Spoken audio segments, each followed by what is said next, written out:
getting some of your recent updates, and was excited to hear about how many times composting came up as potential future projects to be in. So that is very exciting. I feel like I'm with my people, compost lovers. So it's good to be here. Thank you so much again for having me.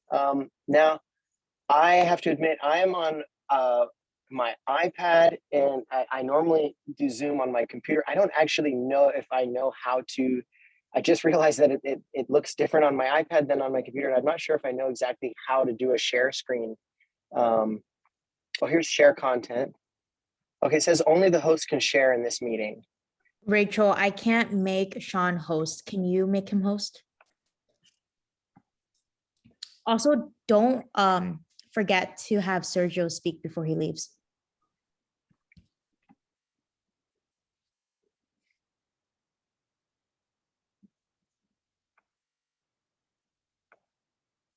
In the meantime, while that's happening, I'll just give a little more information about myself. I've been a farmer for about 12 years. I originally started a farm here in Hawaii 10 years ago, and at that time it was called Green Rose Farm, and our focus was on producing vegetables beyond organically. And I say that because I've always been really passionate about regenerative agriculture. Before I even knew the term regenerative, I've been a permaculture student for a long time, and I just always have seen farming as a really amazing opportunity to do something good for the environment while being a good steward of Earth. And so I was on a mission to see if I could, affect some change through producing good, healthy food. And in that time, I did a lot of things. I was on boards of programs. I was part of the Hawaii Farmers Union. I helped start a cooperative of young farmers, lots of different ideas. And to be quite honest, I kind of reached a point of almost near total burnout and needed to take a break from farming. Left the farm for a little while, and it was my first break from the farm in I think 6 years, for longer than a week, and got a lot of good space. And in that time, I was kind of soul searching and realized that I was still very passionate about agriculture and very passionate about doing something to fight climate change. And that one of the things I was most passionate about was soil and compost and sharing that excitement with other people. And so I decided to come back to the farm, change the name. That's what gave us Full Circle Farm. And I decided to cut a lot of the other things out that were not part of that mission. So Full Circle Farm is a focused attempt to continue the same mission, but really our goal here now is to focus entirely on education, demonstration, and specifically the production of compost as a means to talk about climate change, as a means to talk about regenerative practices, as a means to talk about circular systems and permaculture and other ways that we can make positive change in the world. And when I did that, a lot of awesome things started to line up. I'm going to see here now if I can. Oh, good, great. I can. Okay, so I'll do screen.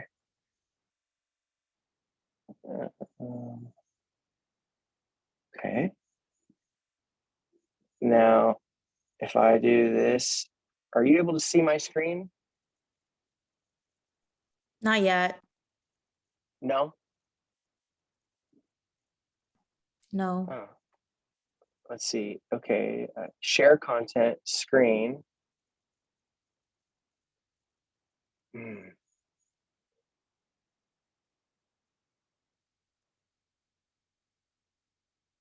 So, it's only giving me one option, which is my photos. It's weird. Sorry about this. I should have tested this before jumping on. You can also email it to me and I'll pull it up. Okay, great. how about if I text it to you, Rachel? I have it really easily right here in a text. Yep, you can text it to me. I can pull it up from text on my computer. Okay, sorry about this.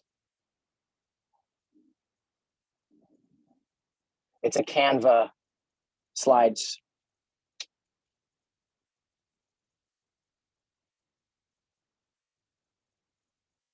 Great, that's it.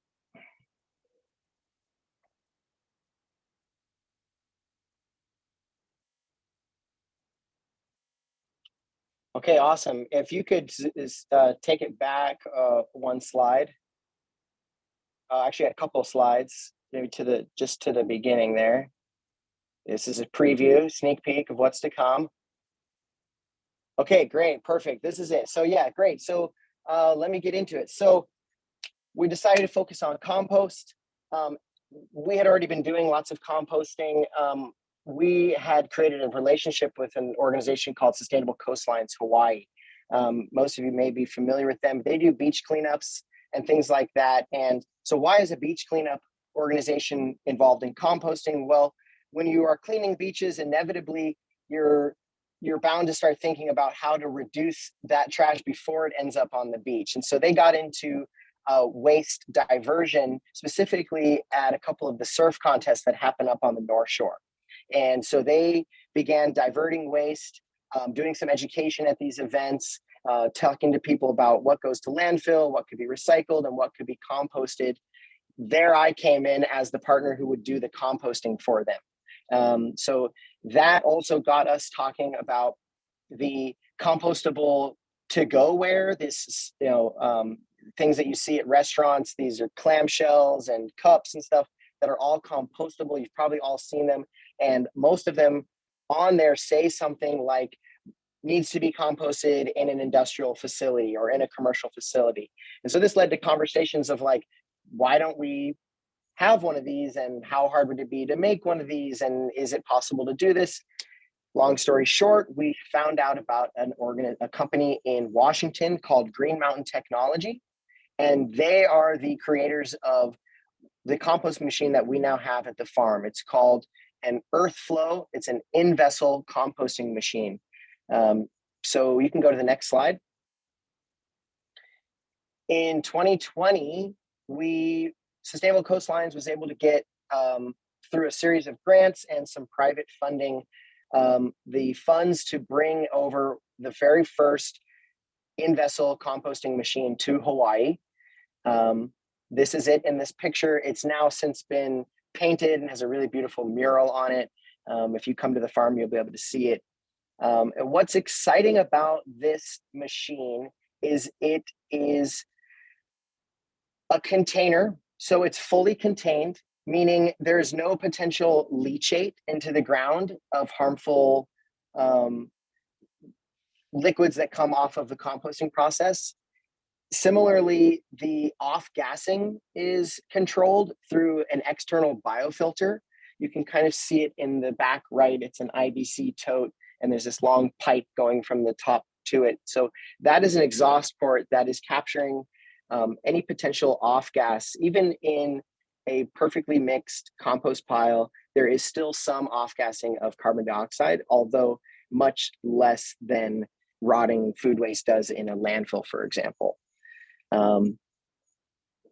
So this is the first of its kind in Hawaii. And because of these special characteristics, we were able to apply for and get awarded a grant from the Department of Health. And the reason I said in my bio, one of the first, is that there are a few other companies that have composting permits, but we're the first to be able to do an operational food waste composting. And it's really because of this machine. It really crosses a lot of the boxes that of concern for the Department of Health. Mostly no odor, no leachate, quiet, few emissions, etc. So this is an exciting project. The machine itself can handle about 1,000 pounds of material a day. For reference, before I got this machine, we were composting about 2,000 pounds of food waste every month. And since getting the machine, we're now doing close to 20,000 pounds of food waste every month. And we're on track to then do closer to 300,000 pounds of organic waste annually. So you can go to the next slide. So why composting? Why food waste composting? Food waste is one of the largest contributors of greenhouse gases to our atmosphere. In terms of global food waste, it's the third largest emitter. So if global food waste were its own country, it would be the third largest emitter of greenhouse gases. It goes China, then USA, and then global food waste before India, Russia, and a few other countries. So it's a really large problem.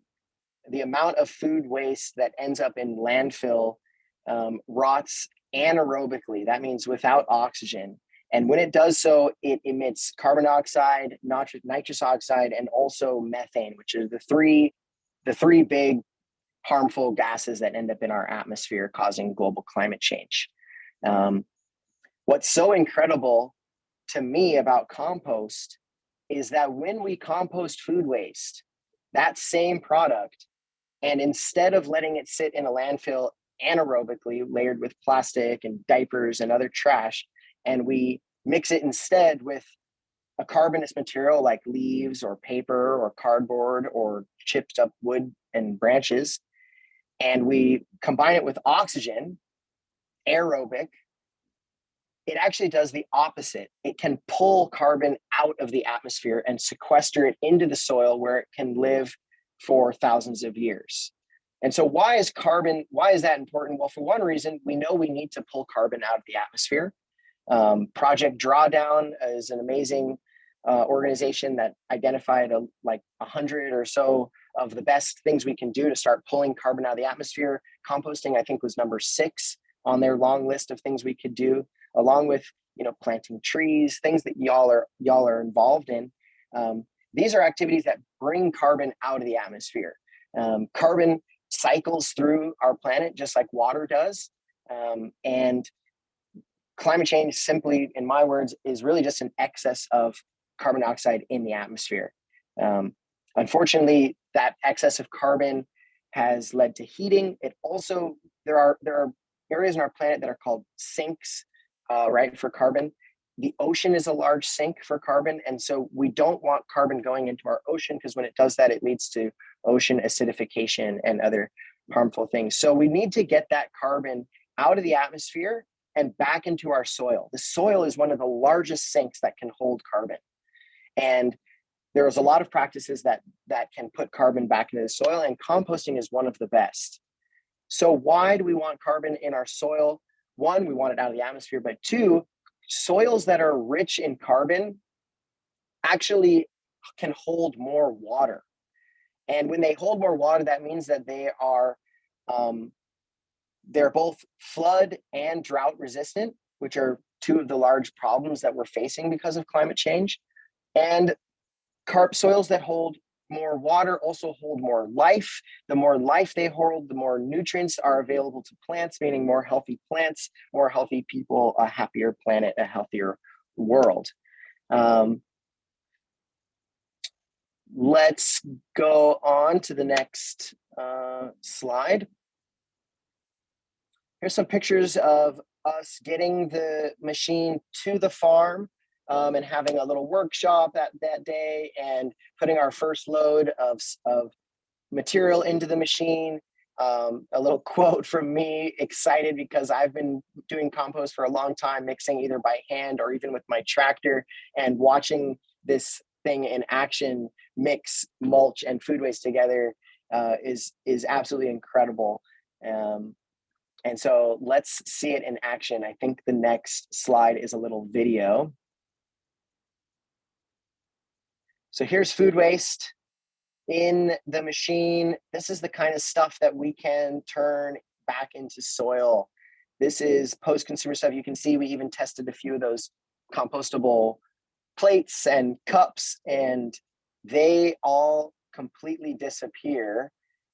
Unfortunately, we we're not yet permitted to compost that stuff. This is a piece that needs a little more work with the Department of Health, and perhaps even help from folks like you, groups like you, that we can help advocate for seeing if we can compost this stuff. The concern, just so you know, is that the companies that make these compostable to-go plates have not released the ingredients, and so there's a question if there's any toxic residues perhaps being left behind in the soil. So there's a pilot study going on in Maui right now, testing exactly that, and hopefully the results of that either give us two options. One, we find there is toxic residue, and then we're able to take that research and go to the companies and say, hey, make a better product. Or two, we find out there's no toxic residue, and then we can get approved to then start composting this stuff. Because it was really one of the big reasons why we got this machine. Let's go to the next slide. I think you'll see this thing in action. So there's the auger, churning, mixing, shredding, ripping apart those roses and mixing and incorporating everything. And as it's doing so, you can see steam rising from the pile. So aerobic compost is typically compost that is hot compost. Aerobic bacteria are bacteria that thrive in hot conditions. They're called thermophiles. They generate their own heat and then thrive in that heat. They're the second on the scene. The first ones on the scene are the mesophiles. They start breaking things down and kind of set the scene for the thermophiles to move in. You can go to one next slide over and we'll see, I think, another shot. And there it is, getting mixed and steam rising out. You can already see, like, even after that's just like a few days in, it's already starting to look a lot like compost and no longer look like mulch. You can still see a little bit of mulch and stuff in there, but it's no longer looking like food scraps. And so the way the machine works is that end at the windows there, that's our load end. And this in-vessel machine is known as a flow-through system. So we put all of our material in on that side, and the auger, that's the spinning drill, is at a slight angle so that as it's churning and mixing, it's also pushing material towards the back. And so over the course of about 4 weeks, it gets more and more broken down and pushed towards the back, making space in the front for us to put new stuff. And then eventually 4 weeks later, it reaches the back door. We're able to open those back doors, and it's still hot compost that is technically field applicable. It could go into a fallow field and mature on site, but it's too hot and too active to go into like a veggie garden or even a garden with plants. So what we do is we pull it out of the back end of the container and set it aside in some piles to finish maturing and curing and cooling down before sifting it and then using it in our gardens or ultimately selling it for other people to use in their gardens. So next slide. So this is a pilot project. It's the first. We've got one machine on one farm processing a good amount of waste. Right now, we've been piloting different sources. So we're working with residential homes. We have about 25 subscribed members that bring a bucket of food waste to the farm about once a week. We were working with a school, Waimanalo Elementary. We're working with the Hawaii Food Bank, and we will soon be working with Aloha Harvest, which we're really excited about, as well as some restaurants and with Sustainable Coastlines when they do waste diversion for events. And right now, we're in a stage of collecting data, testing models, testing the viability of this machine to move product, testing the viability of a composting business. Can it be an economic generator in Hawaii? And what's next is what we're advocating for is a diversified, decentralized grid, microgrid of composting systems around the islands. This is in opposition to a centralized, like, billion-dollar facility that would be built to handle all of the food waste, something like an H-Power or something. And the reason for this is a lot of things. One, we're taking from the models that we live by, permaculture and regenerative agriculture. And one of those practices is resilience, right? And smaller systems tend to be more resilient than large, massive, bottleneck points. So resilience is one. With a diversified approach, we could have many of these facilities around the island so that if one were happen to have a problem, it wouldn't slow the whole flow down. Another is to minimize transport, and to potentially even build out like closed loop systems for places like universities and hotels where they would be able to handle all of their own food waste on site and then generate compost that they use in their landscaping on site, and there'd be no transportation needed at all. Another is adaptability, right? So we can design systems to fit the place that they're in. And another reason is that we're advocating for is community engagement and buy-in. It's been shown that, the way we deal with trash today is it's out of sight, out of mind.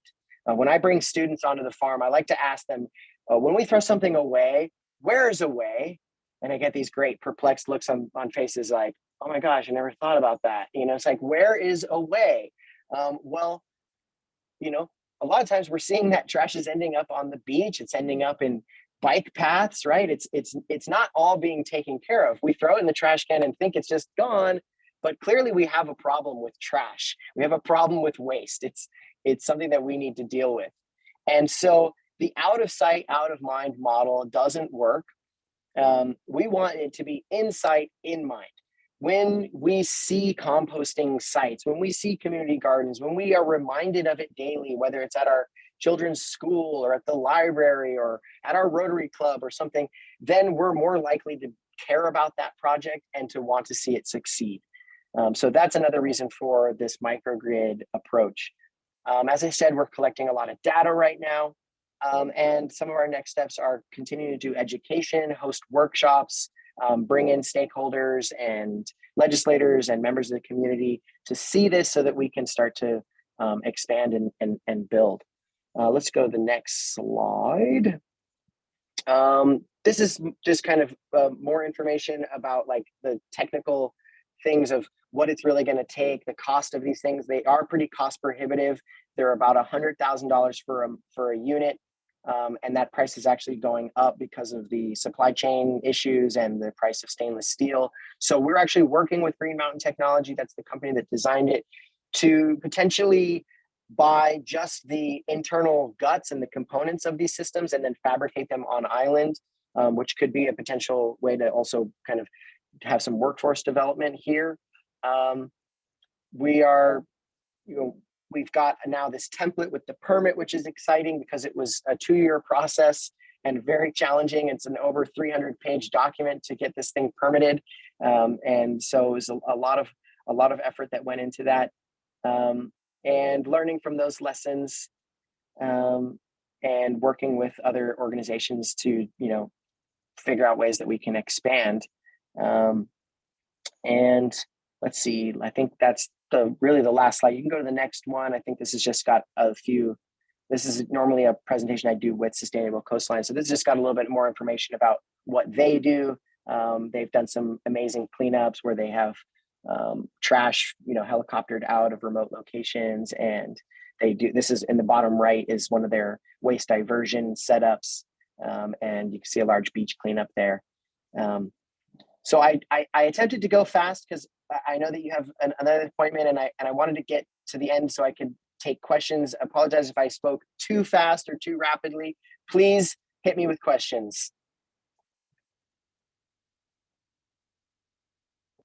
I'm ready. I've been writing some questions. Christina's been taking notes. So I've been doing 7 years. Okay, thanks. I'm happy to repeat anything too, and yeah, hit me with questions.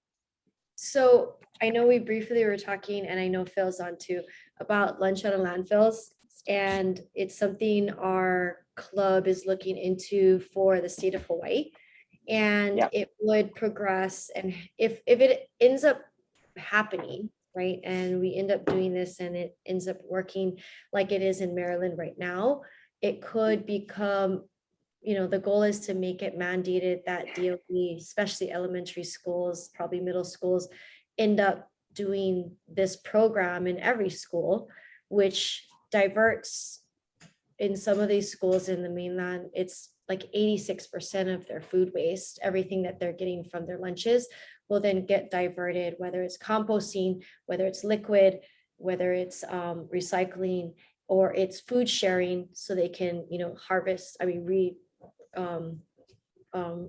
the food. So anyhow, how can we connect with what we're doing if we have a pilot with you guys, and if you have the capacity, because we did just jump on a call today with Farrington High School, who is still very actively wanting to do this. They have an Interact Club wanting to help launch this. And this would then open the doors to them being a pilot. And after talking to the people that are doing this, they would pretty much help mentor an elementary school nearby and have that elementary school do this.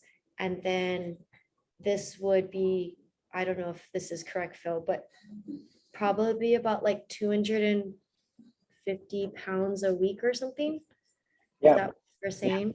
Is that totally manageable for you guys to do? Yeah, that's totally manageable. And I've actually spoken with the DOE about this.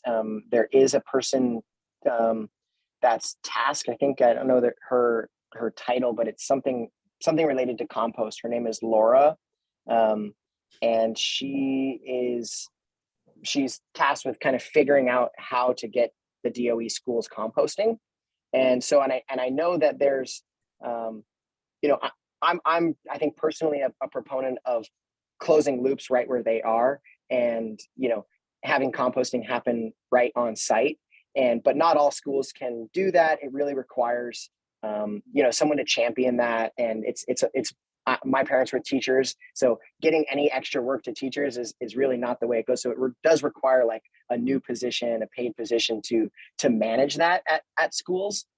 So of course, an alternative, right, is sending that food waste to a facility like ours. And so this is very much a part of our vision for the future, is to have, facilities like we have here at the farm, and they could be on farms, or they could be on, separate sites just as compost facilities, in a close proximity to schools that want to participate.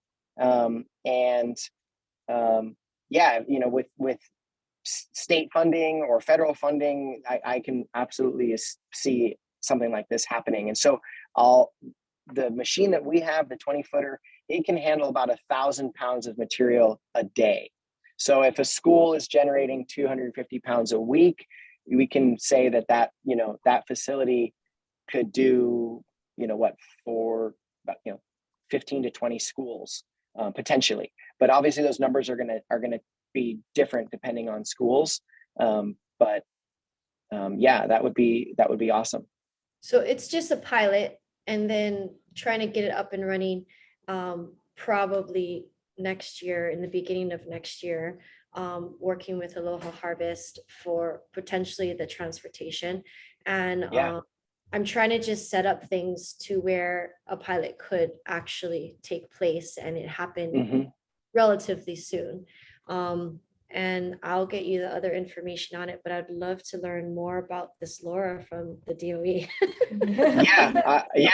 I can connect. I've had her out to the farm, and we talked compost, and she was really excited to see the machine. And I'm actually hoping to do another presentation for them to really kind of push for this earth flow system as a really valuable tool for composting for schools. Even though I think my heart is at having the kids be involved with it in somehow, but I know that's a long ways off, and we're talking about public schools and whatnot. So, starting where we're at, baby steps, if we could just get them composting, that's a great start. And then, I'm obviously an advocate for getting kids' hands dirty and getting them involved in the process as much as possible. But they can go on field trips to your farm. Exactly. That's right. You have to empower them somehow. That's right. Did you have a question, Tim? Not right now. No. Okay. Sean, I think you said this was just a pilot that you're working on. So all of the current sort of like compost that you're generating, you predominantly are using it on your farm? Yes, we are. and we have shared it with some farmer friends and some gardener friends just to kind of have them test it out, but we're not yet permitted to sell our product. It has to go through a rigorous testing because we're talking about Department of Health, and because we're working with food waste, there's a concern there for potential pathogens and things like that. Knowing how the process of composting works, I'm really optimistic and confident that it'll pass all those tests. And I mean, it already has. We just have to continue to get it tested, and then we'll get eventually the seal of approval to sell it to the public. How long does that take? The permitting process, the testing, Yeah, like to get it to a place where you guys can sell it. So, it's really the rate at which we can get things tested. The type of test that the Department of Health requires can only be done by labs in California or beyond. There's no labs in Hawaii that can do it. So it's about a month. It takes we send it over there. They have it for about 2 weeks. And then it comes back, and then we'll have to send it to the Department of Health. So, but right now we're at the stage of our permit where we have to have every batch tested. So every batch, it's like, a back and forth. So we're having our first, even though we've made batches, we're having our first batch tested right now. So I should be getting the results back this week, which is exciting. And then I'll immediately email that to the Department of Health. I don't know how long they'll take with it, but as soon as they say it's good, then we'll be able to start selling that. And so we'll probably announce it on our website and social media and have people come buy some compost. Amazing. The clamshells, and then you're saying about the actual ingredients of what's in them that they make, and that's kind of a hindrance for you guys to use them in the composting. Yeah. Do you guys know Malama Eco Products, who's a local brand that makes them here? Well, they don't make it here, but they make it in the mainland. I did a podcast with them, and I know the owner, but he has a facility, I think, in like Vietnam or somewhere else, but he has everything to do with the production of it. Would it Well, that's cool. to be connected with him on the actual ingredients? Because I could make that happen. At least you would know. They're pretty big here in Hawaii, and they're competitive with, like, if you'll see them in Long's, Walmart, like everywhere now, and all of their eco products. That would be awesome to get connected and see if they're willing to share their ingredient list and see if the DOH will approve it as a safe to compost.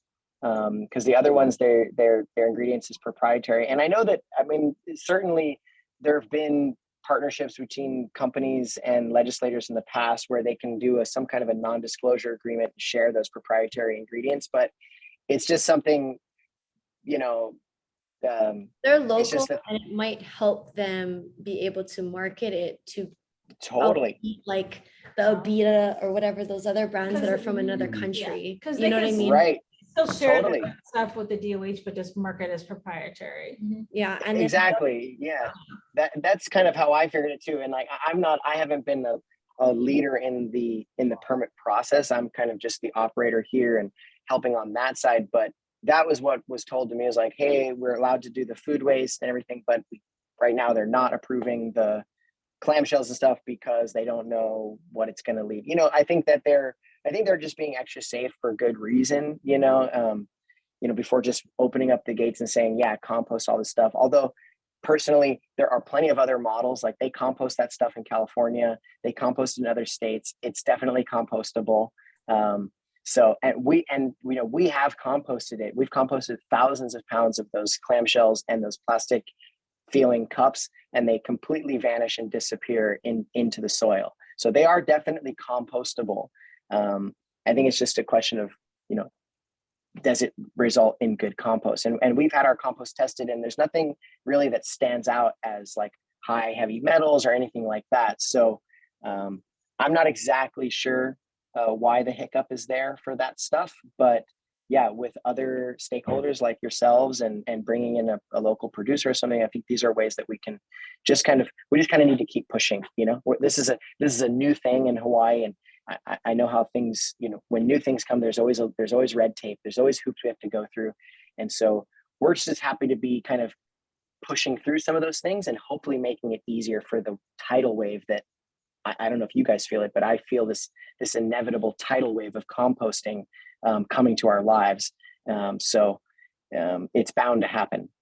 Yeah, well, because I know Hawaii has been very the DOH has been very anti using food waste for compost. Why? Yes. I don't know why. Is it H power? No. Supposedly it's contamination.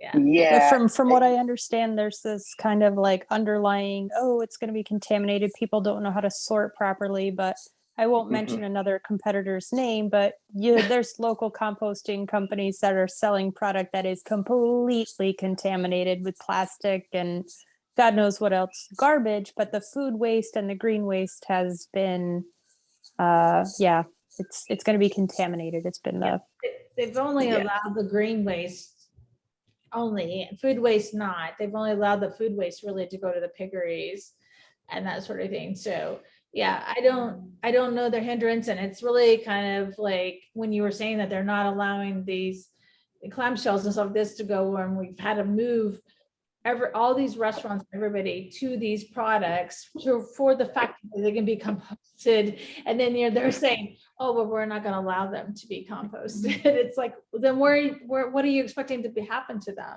Because that means that they only end up H power and get burned, which was what everything else would have happened anyway. So it's like, why are you putting this extra expense onto all of these businesses to have these things if they're going to end up in the same place that they were?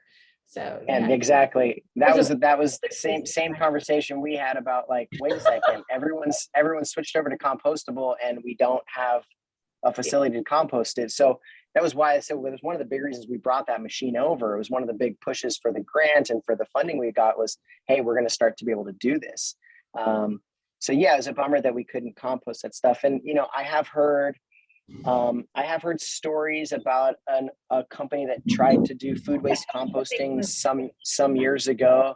And apparently they just completely botched it and created a really huge disaster, like flies and maggots and rats and all kinds of stuff, and just like a horrendous stink that, like, I think just created a stain on the idea of food waste composting.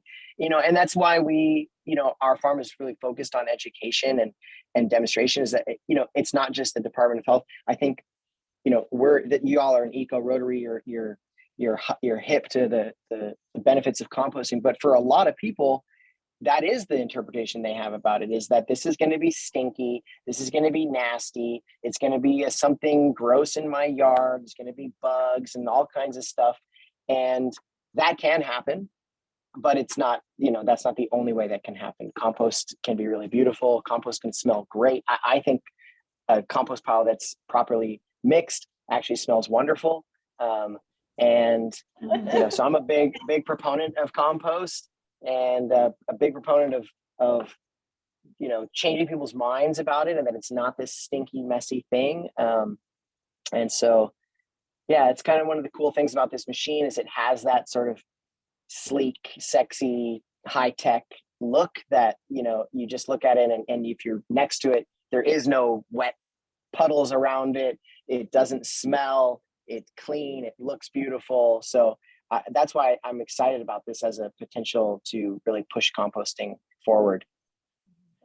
Well, thank you for sharing, Sean. I really, really appreciate it. And if you want to talk more about composting, date is Saturday, November 19th. Get yourself out there. Sean won't be there, but his peers will. My peers will be there. My business partner will be there. I'll let him know that y'all are coming. And we typically do a little tour of the compost facility.